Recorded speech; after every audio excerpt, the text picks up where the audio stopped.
வணக்கம். கலாம் ஆண்டு 5 நாள் 193 சனிக்கிழமை ஏப்ரல் 26, 2025. இன்றைய நம்பிக்கை செய்திகள். வாழ்வியல் களத்தின் வைய தலைமைக்குள் முகாம். கலாம் ஆண்டு 5 ஏப்ரல் 26 மற்றும் 27 சனி மற்றும் ஞாயிற்றுக்கிழமை இரு தினங்கள் தஞ்சை மாவட்டம் ஆதானக்கோட்டை வேல் அமிர்தம் சமுதாய கல்லூரியில் வாழ்வியல் களத்தின் வைய தலைமைக்குள் முகாம் 2 நாட்கள் நடைபெற உள்ளது. இம்முகாமில் தஞ்சை பாரத் கல்வி குழுமத்தின் தலைவர் திருமதி புனிதா கணேசன், நல்லூர் வட்டம் வழிகாட்டி பேராசிரியர் பழனித்துறை, திரு பாலு ஆகியோர் கலந்து கொண்டு சிறப்புரையாற்றவிருக்கிறார்கள் என்று வாழ்வியல் கள மாநில பொறுப்பாளர் திருமதி சாந்தகுமாரி தெரிவித்தார். நம்பிக்கை செய்திகளுக்காக திருவள்ளூரிலிருந்து கீர்த்திகா. முன்னாள் இஸ்ரோ தலைவர் டாக்டர் கே கஸ்தூரிரங்கன் காலமானார். இஸ்ரோ முன்னாள் தலைவர் டாக்டர் கே கஸ்தூரிரங்கன் அவர்கள் மரணம் இந்திய நாட்டிற்கு பேரிழப்பு என்று முன்னாள் இஸ்ரோ விஞ்ஞானி டாக்டர் மயில்சாமி அண்ணாதுரை, தொழிலதிபர் Thiru C P. Anand, URC construction நிர்வாக இயக்குனர் Thiru URC Devarajan, doctor APJ Abdul Kalam international foundation Thiru Sheikh Dawood, Agni steels Thiru Thangavelu, the Chennai silks நிர்வாக இயக்குனர் திரு விநாயகம், அமர சேவா சங்கம் தலைவர் ராமகிருஷ்ணன், திரு சேவியர் ராஜப்பா, திருமதி சீதா லட்சுமி, ஐந்தினை திரு வேலுசாமி, திரு சவுடமுத்து, படுகா அசோசியேஷன் தலைவர் வழக்கறிஞர் ஜே.பி. சுப்பிரமணியன் ஆகியோர் நல்லூர் வட்டம் தமிழக ஆளுமைகள் குழுவில் தங்களது ஆழ்ந்த இரங்கலை பதிவு செய்துள்ளனர். நம்பிக்கை செய்திகளுக்காக சேலத்திலிருந்து சி. ஹரிஸ்வேதா.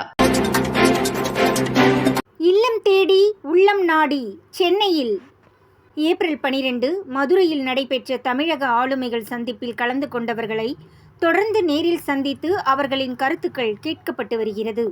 அந்த வகையில் சென்னையில் பிரபல தொழிலதிபரான கண்ணன் கார்ட்ஸ் திரு சுரேஷ் அவர்களை சந்தித்த போது நிகழ்வை நடத்திய முறையும் வந்திருந்த பிரமுகர்களும் நல்லூர் வட்டம் சரியான பாதையில் முன்னேறி கொண்டிருக்கிறது என்பதை உணர்த்தியது என்றார்.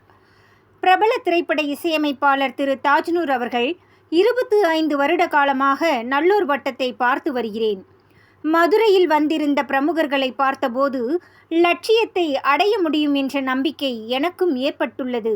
அடுத்த கட்டத்திற்கு தயாராக வேண்டும் என்றதோடு நம்பிக்கை செய்தி லோகோவிற்காக தாம் அமைத்த தனி இசையை போட்டு காண்பித்தார்.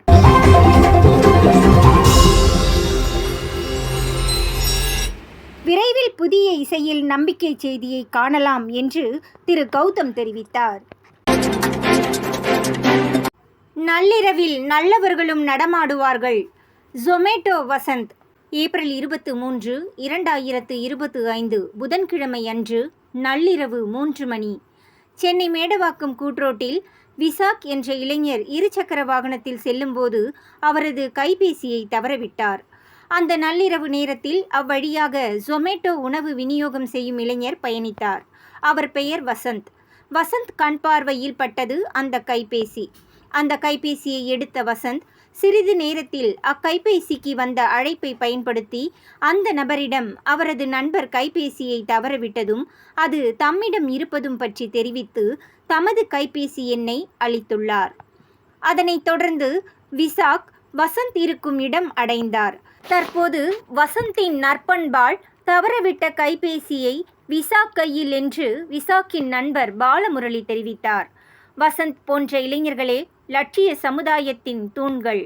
பாராட்டுக்கள் வசந்த். நம்பிக்கை செய்திகளுக்காக சென்னையிலிருந்து தயாநிதி. இத்துடன் இன்றைய நம்பிக்கை செய்திகள் நிறைவடைந்தன.